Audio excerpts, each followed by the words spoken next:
સુરતમાં ગૌમાંસનું વેચાણ કરતા અગાઉ પકડાયેલા ત્યાં સરપ્રાઇઝ ચેકિંગ, પોલીસના ધાડે ધાડા ઉતર્યા। ગૌમાંસના વેપાર પર પ્રતિબંધ લગાવવામાં આવ્યો છે, તેમ છતાં ચોરી છુપીથી આ પ્રકારનો ધંધો થતો હોવાની આરોપીઓ અવારનવાર ઝડપાઈ જતા હોય છે। ત્યારે આ પ્રકારના વેપાર પર લગામ કસી શકાય તે હેતુથી પોલીસ દ્વારા સરપ્રાઇઝ ચેકિંગ કરવામાં આવ્યું હતું। અલગ અલગ પોલીસના ઉચ્ચ અધિકારીઓ તેમની ટીમો સાથે એકસાથે સરપ્રાઇઝ ચેકિંગમાં ઉતરી આવ્યા હતા।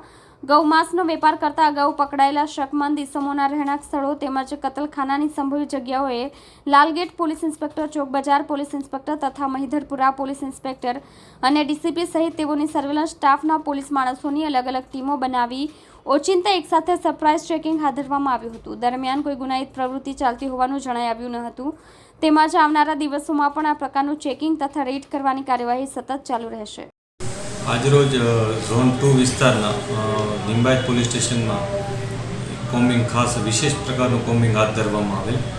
આ કોમ્બિંગમાં અગાઉ જે લોકો ઉપર ગૌવંશ હત્યાના અથવા ગૌવંશનું જે માંસ વેચવાના માટેના ગુનાઓ દાખલ થયા હતા, એ પ્રકારના જૂના ગુનેગારોના કામ કરવાના વિસ્તાર અને રહેઠાણ કે જ્યાં અગાઉ માંસ મળી આવેલ હતું ત્યાં અમે કોમ્બિંગ કરી હતી, રેડ કરી હતી।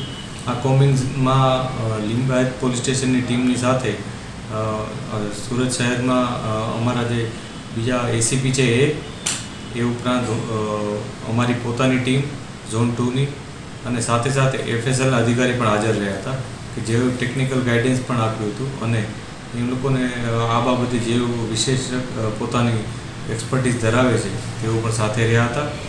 આ સમગ્ર બનાવમાં અમે સંયુક્ત રીતના એક કોમ્બિંગ કર્યું હતું।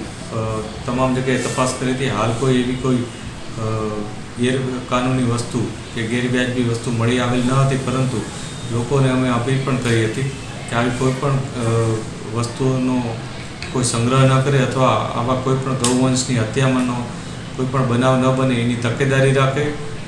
જે પણ નિયમો છે, જે પણ કાયદો છે, કાયદાની મર્યાદામાં રહી અને કામગીરી કરે। પોલીસ આ બાબતે તેઓને અપીલ કરી હતી।